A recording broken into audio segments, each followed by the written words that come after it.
Selamat pagi Bapak Ibu dan saudara-saudara yang dikasihi oleh Tuhan kita Yesus Kristus. Kembali lagi di Morning Call GPIB bersama saya Pendeta Antoni Richard Peters dari GPIB Immanuel Apokayan, Pospelkes Talitakum Lidum Payau, Kalimantan Utara. Baiklah Bapak Ibu Jemaat, sebelum kita membaca dan merenungkan firman Tuhan di pagi hari ini, mari kita satu di dalam doa, kita berdoa. Terima kasih ya Tuhan ya Allah kami. Kami mengucap syukur untuk hari yang baru boleh kami nikmati di pagi yang indah ini Tuhan. Sebelum kami melangkah di dalam perjuangan kami, usaha kami, kerja kami di sepanjang hari ini, kami mau membaca dan merenungkan firman. Oleh karena itu Tuhan, bukalah hati dan pikiran kami supaya firman-Mu yang akan kami baca dan renungkan boleh menjadi bagian dan kekuatan bagi kami di sepanjang hari ini untuk menjalani seluruh aktivitas kami. Bukalah hati dan pikiran kami Tuhan, dan biarlah firman-Mu kami mengerti dan kami pahami. Di doa kami di dalam nama Tuhan Yesus kami berdoa. Amin. Bapak Ibu Jemaat Tuhan, bacaan kita di pagi hari ini terambil dari kitab Sakaria pasalnya yang pertama, ayatnya yang pertama sampai yang ke-6. Saya akan membaca ayat firman ini bagi kita sekalian di bawah perikop seruan untuk bertobat.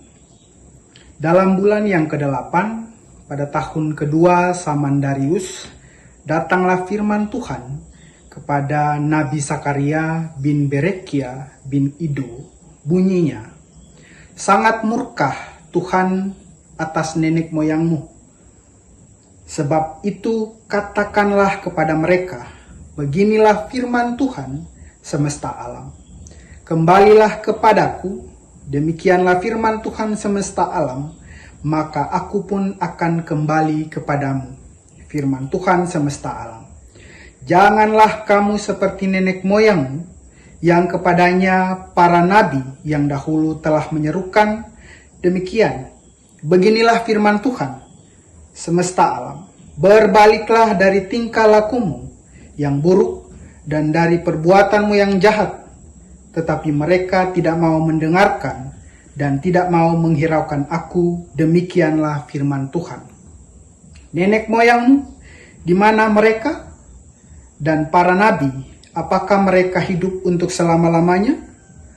Tetapi segala firman dan ketetapanku yang telah kuperintahkan kepada hamba-hambaku, para nabi, bukankah itu telah sampai kepada mereka nenek moyangmu? Maka bertobatlah mereka serta berkata, sebagaimana Tuhan semesta alam bermaksud mengambil tindakan terhadap kita sesuai dengan tingkah laku kita dan perbuatan kita, demikianlah Ia mengambil tindakan terhadap kita. Demikian pembacaan kita di saat ini, Bapak Ibu dan saudara-saudara yang dikasihi oleh Tuhan kita Yesus Kristus. Dalam salah satu pidatonya, Presiden Soekarno pernah berkata, jangan sekali-kali melupakan sejarah. Sejarah itu penting. Orang harus belajar dan memahami sejarah bangsanya. Belajar dan memahami sejarah bangsanya adalah hal yang mau ditekankan di dalam pembacaan kita oleh Nabi Sakaria pada saat ini. Pelayanan Nabi Sakaria lebih berfokus untuk mereformasi iman umat Tuhan. Itu sebabnya dalam pesan pembuka, Nabi Sakaria mengungkapkan kemarahan Tuhan kepada umatnya. Sangat murka Tuhan atas nenek moyang. Kenapa Nabi Sakaria harus memulai pesannya dengan ungkapan seperti ini? Bagi bangsa yang baru kembali dari tanah pembuangan dan mendapati tempat tinggal mereka hancur dan porak-poranda, mereka harus tahu dan mereka harus ingat bahwa semua ini terjadi karena ulah nenek moyang mereka. Nenek moyang mereka lah yang hidup dengan penuh kejahatan, hidup di dalam dosa, maka tidak ada cara lain untuk Tuhan sehingga Tuhan harus menghukum mereka. Tuhan Allah marah kepada leluhur mereka karena mereka menolak untuk merespons panggilan Tuhan untuk bertobat. Bahkan salah seorang teolog mengatakan bahwa Tuhan Allah bersedih karena Allah harus menghukum umatnya. Sehingga ungkapan sangat murka Tuhan atas nenek moyangmu tidak hanya mau mengungkapkan kemarahan Tuhan secara emosional, tetapi juga ungkapan kesedihan Tuhan kepada umatnya. Untuk itu, dalam pembacaan kita, Allah mau mengajak umatnya untuk kembali kepadanya. Kembalilah kepadaku.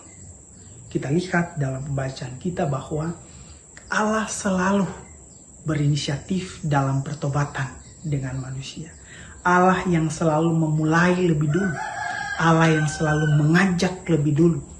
Sehingga Allah mengharapkan tanggapan dan respons dari umatnya.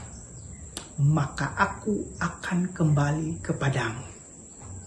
Terlihat di sini bahwa dalam pertobatan dengan Tuhan ada pemulihan persekutuan antara Allah dengan manusia.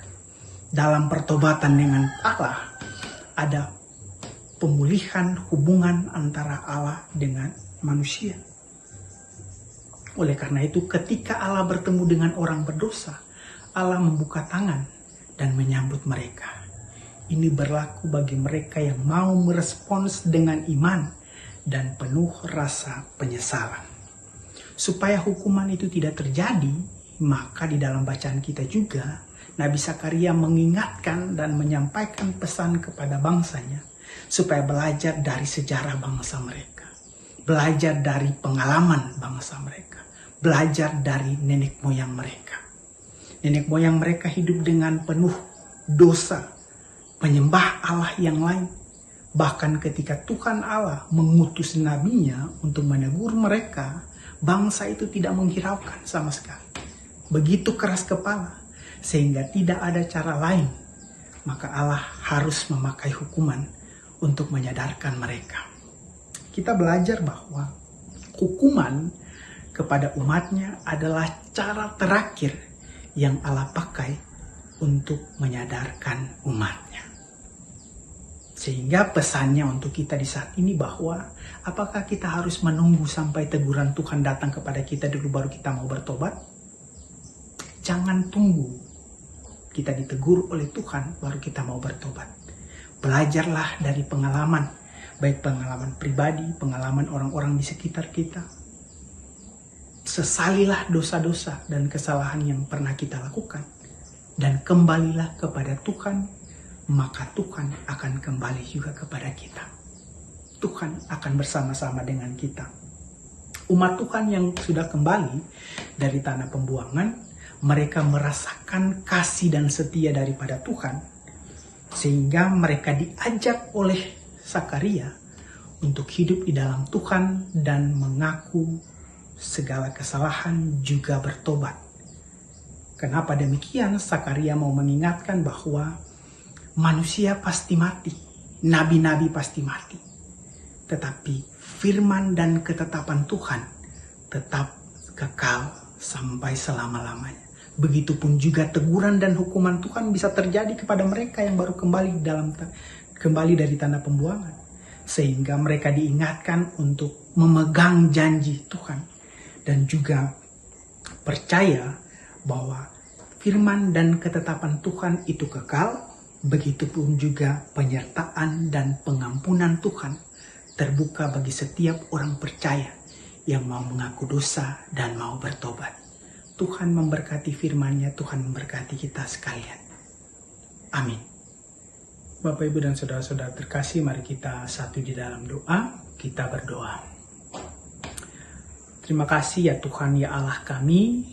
Untuk pagi ini kami boleh membaca dan merenungkan firman Tuhan bersama-sama. Biarlah firman-Mu ini Tuhan menguatkan kami untuk melihat kepada diri kami masing-masing, mengaku segala salah dan dosa kami, supaya ketika kami menjalani hari ini, ada janji Tuhan, ada penyertaan Tuhan, dan ada pemulihan hubungan bersama-sama dengan Tuhan di dalam kehidupan kami. Terima kasih ya Tuhan Yesus untuk hari ini, untuk pagi ini kami boleh merenungkan firman-Mu Tuhan, menjadi kekuatan bagi kami untuk menjalani kehidupan kami di sepanjang hari ini. Berkatilah kami di dalam aktivitas kami Tuhan, di dalam pekerjaan, tugas dan tanggung jawab kami dimanapun berada. Baik kami yang bekerja dari rumah, bahkan kami yang harus keluar rumah. Tuhan kiranya jaga dan lindungi kami, sertai kami di sepanjang hari ini Tuhan. Kami juga mau berdoa biarlah Tuhan mau cukupkan segala makanan dan minuman bagi kami di sepanjang hari ini. Kami yakin dan percaya hari ini kami boleh lewati di dalam penyertaan Tuhan, kasih dan berkat daripada Tuhan. Terima kasih Bapa, terima kasih Tuhan Yesus. Ini doa kami yang kami naikkan hanya di dalam nama Tuhan kami Yesus Kristus. Kami mengalaskan hari ini kepada Allah Bapa di dalam kerajaan sorga. Terima kasih Tuhan. Amin. Dari Pospelkes Talitakum di Dumpayau, saya mengucapkan selamat pagi. Tuhan Yesus memberkati kita sekalian.